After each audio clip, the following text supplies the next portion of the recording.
જય શ્રી કૃષ્ણ મિત્રો, ચાલો આજે આપણે અળવીના પાનના ભજીયા બનાવીશું. વાટા બનાવીને તમે પાત્રા ઘણી વખત બનાવ્યા હશે, પણ આજે આપણે ભજીયા એટલે ગોટા બનાવીશું. એની માટે મેં અળવીના પાન લઈ લીધા છે અને ધોઈ અને સાફ કરી લીધા છે. પત્તરવેલીના પાનને ઝીણા ઝીણા સમારી લઈશું. ખીરું તૈયાર કરી લઈશું. આપણે પત્તરવેલીના પાન જે કાપીને રાખ્યા હતા એ આપણે ઉમેરી દઈશું.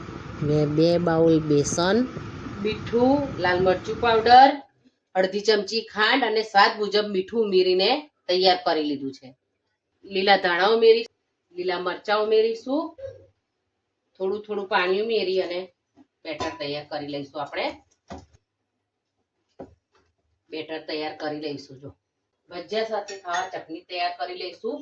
આ મેં 1 વાટકી છાશ લીધી છે, અડધી વાટકી દહીં લીધું છે અને 2 ચમચી બેસન ઉમેરી અને મિશ્રણ તૈયાર કરી લીધું છે. આ રીતે જો ટેસ્ટ મુજબ મીઠું ઉમેરીશું, હળદર પાવડર ઉમેરીશું અને મિક્સ કરી લઈશું. ચટણી વઘારી લઈશું. એની માટે તેલ લઈ લઈશું, રાઈ લઈશું, જીરું લઈશું,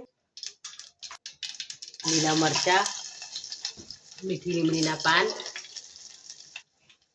આપણે જે મિશ્રણ બનાવીને રાખ્યું હતું એ ઉમેરી લઈશું. ગોળ લઈ લઈશું 1 ચમચી. આપણે ખાટી ગુજરાતીઓની કઢી ખાટી મીઠી હોય છે એટલે આપણે ગોળ ઉમેરવાનો છે. ચટણીને આપણે ઉકળવા દઈશું.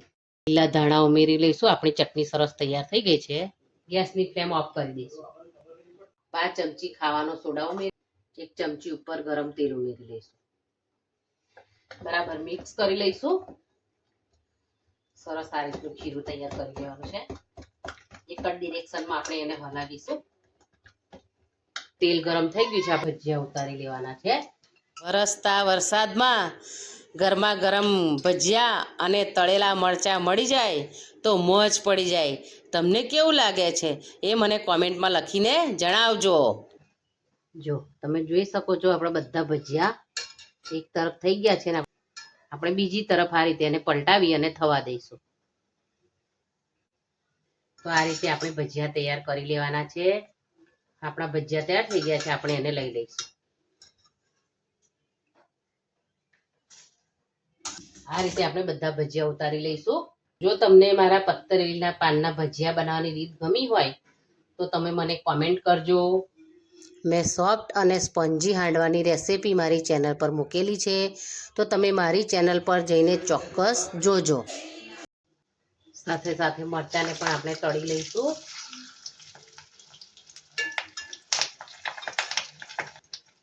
તો આપણા ભજીયા તૈયાર થઈ ગયા છે. આપણે એને બહાર લઈ લઈશું. આપણે બધા ભજીયા તળીને તૈયાર કરી લઈશું. ભજીયા તૈયાર થઈ ગયા છે આપણા. જો તમને તોડીને બતાવું છું કેટલા સરસ અંદરથી પોચા રૂ જેવા તૈયાર થઈ ગયા છે.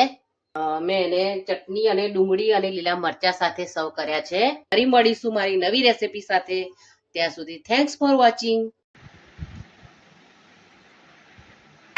ઝરમર ઝરમર વરસાદમાં અમે તો ભજીયા બનાવીને એન્જોય કર્યું.